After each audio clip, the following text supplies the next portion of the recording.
আমরা আশা করি আগামী সপ্তাহে সবগুলো কোয়েরির জবাব আমরা জনপ্রশাসন মন্ত্রণালয়ে জমা দিতে সক্ষম হব ইনশাআল্লাহ।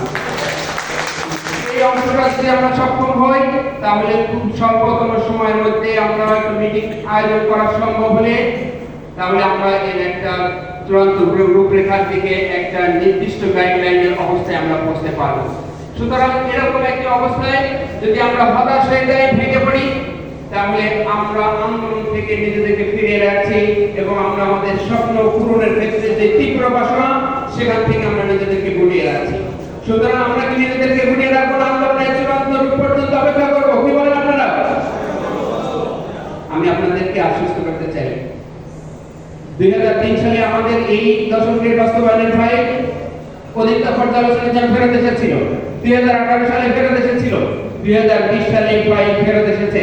যে কারণে শুধু অফিসিয়াল দাপ্তরিক কার্যক্রমের উপর নির্ভর করলে আমাদের এটা বাস্তবায়ন সহজ হবে না।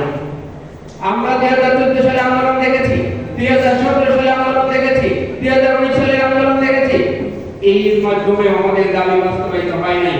সুতরাং শুধু আন্দোলন করলে দাবি বাস্তবায়িত হবে এই ধারণাও সঠিক নয়। 2010 সালে আল-মাসাইল পরিষদের মাধ্যমে ডিএমকে গঠিত হওয়ার পর তারা বিভিন্ন দপ্তর থেকে, হসপিটালগুলো থেকে টাকা উত্তোলন করেছেন, দশকের দেওয়ার ঘোষণা দিয়েছেন, 90 দিনের মধ্যে দশকের নেওয়া পর্যন্ত তারা সমর্থন অনুষ্ঠান করবেন এমন ঘোষণা দিয়েছেন, কিন্তু তার রেজাল্টও ভালো ছিল না। সুতরাং শুধু রাজনৈতিক ঘোষণা, দাপ্তরিক টাকা পয়সা, অফিসিয়াল যোগাযোগ করার মধ্য দিয়ে একক সিদ্ধান্তের উপরে এই দাবি বাস্তবায়ন করা সম্ভব না হওয়ার ইতিহাস আমাদের সামনে রয়েছে। সুতরাং এই দফায় বাস্তবায়ন আন্দোলন যে পর্যায়ে রয়েছে, এইটা সারা বাংলাদেশে যে ধরনের ঐক্যের আবহ তৈরি করেছে, জনগণের মধ্যে যে ধরনের প্রত্যাশা তৈরি হয়েছে, সারা দেশে সকল মিডিয়া যেভাবে ফলো করেছে, জনপ্রশাসন মন্ত্রণালয় থেকে সকল মন্ত্রণালয় যে ধরনের পজিটিভ রেসপন্স করেছে, আমরা আশা করি এটা বাস্তবায়ন সম্ভব। সুতরাং এই বাস্তবায়নের জন্য আমাদেরকে কৌশলগতভাবে ধারাবাহিক কার্যক্রমের মধ্যে থাকতে হবে। একই সাথে দাপ্তরিক কার্যক্রম যেমন আমাদের একটি টিম কাজ করছে, তেমনি রাজনৈতিক ময়দানের মতো রাজপথেও কিছু কর্মসূচি আমাদের রাখতে হবে।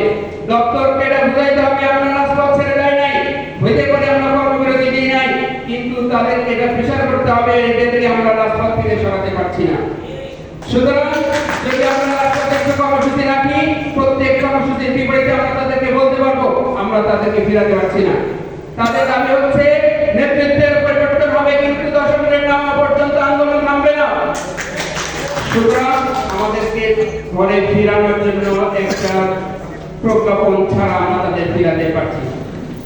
আমাদের যদি শাস্তি দেওয়া হয় শাস্তি দিয়ে দিন, কিন্তু এর বিনিময়ে হলে আমাদের প্রজ্ঞাপন ঘোষণা দিন। আমরা 2025 সালে 21 মে স্বাস্থ্য উপদেষ্টা মহোদয় ঘোষণা দিয়েছিলেন, 3টা পত্রিকায় এটা নিউজ হয়েছিল, কিন্তু অদ্যাবধি বাস্তবায়ন হয় নাই।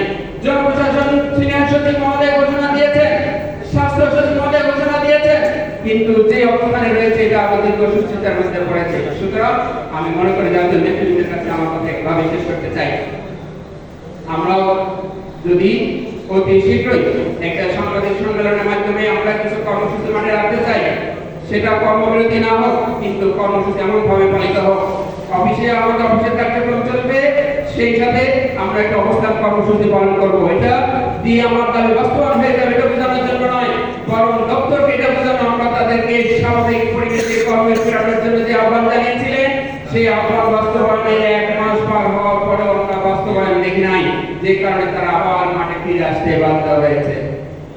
আমরা তাদেরকে দিয়ে জনভোগ তৈরি করতে চাই না, আমরা এটা চাই এই জনগোষ্ঠীকে এবার ফিরে আনার জন্য একটা প্রজ্ঞাপন ছাড়া সম্ভব নয়। সেই কারণে আমরা জাতীয় নেতৃত্বের কাছে আহ্বান জানাই, আগামী 1 তারিখ নাগাদ একটি সাংবাদিক সম্মেলন করে আগামী সপ্তাহে পরের সপ্তাহে অর্থাৎ জানুয়ারির প্রথম সপ্তাহে একটি, যেহেতু আন্দোলনের একটা সীমিত ভাব চলে এসেছিল, সেই কারণে একটা মানববন্ধন কর্মসূচি করা, এরপরে অবস্থান কর্মসূচি 2 ঘন্টা 3 ঘন্টা একটা অবস্থান কর্মসূচি দিয়ে আগামী 2 সপ্তাহে একটা শিডিউল কর্মসূচি যদি আমরা ঘোষণা করতে পারি এবং আগামী 13-14 তারিখ নাগাদ একটি কর্মবিরতির ঘোষণা দেওয়ার মধ্য দিয়ে আমরা দপ্তরকে এটার অগ্রগতি করার জন্য প্রেসার করতে পারবো। এবং এই প্রেশারের মধ্য দিয়ে আমরা আশা করি কর্মবিরতি ছাড়াই আমাদের এই ফাইলের অগ্রগতি সম্ভব এবং আমরা কর্মবিরতি করে জনগণকে ভোগান্তির মধ্যে না ফেলে আমাদের ফাইলের অগ্রগতির জন্য আমরা কর্মসূচি ঘোষণা করতে চাই। আমরা মনে করি জাতীয় নেতৃবৃন্দ সে বিষয়টি প্রতিভাবে দেখবেন এবং আমাদের দাবি বাস্তবায়নের জন্য গতি ত্বরান্বিত করার জন্য কার্যকর পদক্ষেপ হিসেবে উপস্থাপিত হবে। সম্মানিত উপস্থিতি, আমার কথা শেষ করছি এভাবে, আমরা জামাত ক্ষমতায় আসুক তারপরে দশম গ্রেড দিব এটার জন্য অপেক্ষা করতে চাই না। বিএনপি ক্ষমতায় এসে দশম গ্রেড দিলে আমরা অপেক্ষা করতে চাই না। আমাদের যেই সুযোগ এখন দাপ্তরিক রয়েছে এটা এই সময়ে সম্ভব, এটার জন্য